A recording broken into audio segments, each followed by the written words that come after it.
what I'm going to talk to you guys about today is how to think for yourself. How do you think for yourself? I don't really know. I don't really know because first thing I thought to do when I went to make this video was look up online how to think for yourself. Now that kind of seems besides the point. It seems ridiculous actually. Because how are you supposed to think for yourself if we just constantly rely on the internet? And that's where I realized that's why I need to make this video, is because I want us to know how to think for ourselves. So that got me thinking, it got me thinking. And we get stuck in these constant thought patterns. We get stuck thinking the same things over and over again every single day. The thoughts you had yesterday, 90% of them are probably the thoughts you had today.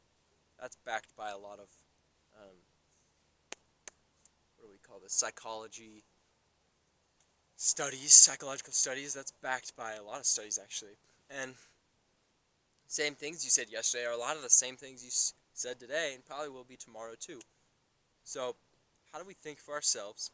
How do we break thought patterns, and how do we enter into higher level thinking, creative problem solving, instead of just straightforward robotic thinking that really we've been trained to do? How do you do that? Well, it takes practice, it takes work. Over the next couple days here, I'm going to be shooting videos, trying to hook you guys in, trying to teach you while I learn more about how to think for myself, because I think we all have it in us to think for ourselves and come up with creative ideas and solutions to problems. But where does that really come from? Where does it come from to think for ourselves?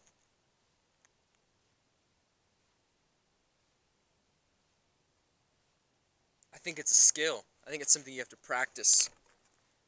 Much like shooting video, it's something you have to practice, right? Oh, it's a little bit off. How's that? If you want to learn and you want to know how to think for yourself, I encourage you to do two things. Two things that have helped me to think for myself. One, you can shut off your phone for an entire day. Don't even use it, because half the bullshit that they throw on those things is meant for you to just get caught up into someone else's reality instead of your own. So, really the main point of what I just said is, one, engage in your own reality. Engage in your own life. Two, don't numb your thinking. Don't stop your thinking. For one day, if you like to smoke or drink or you like to jewel, do stuff like this, just for one day, try and stop doing these things and notice the clarity of your mind. Notice the way in which you think will be so much more open and free. Try both of those things. Get back to me. Tell me if that helped you, helped work for you. I personally don't drink or smoke or drool or anything like that, but just eating cleaner. A lot of studies have proven that just eating cleaner and getting outside, exercising, taking care of your body, taking care of your mind, they're all connected. They're all connected. Doing these things will help you to think for yourself. And I think everyone, deep down, we want to think for ourselves, but part of us is also afraid to. And I'll get into that tomorrow. But for now, let's just stick to this. Think for yourselves. Which also means listen to me, but don't listen to me. Find out what works for you. There's many things you can do that'll help you think for yourself. These are a couple of my ideas. Good luck. Have a great day. Adam out.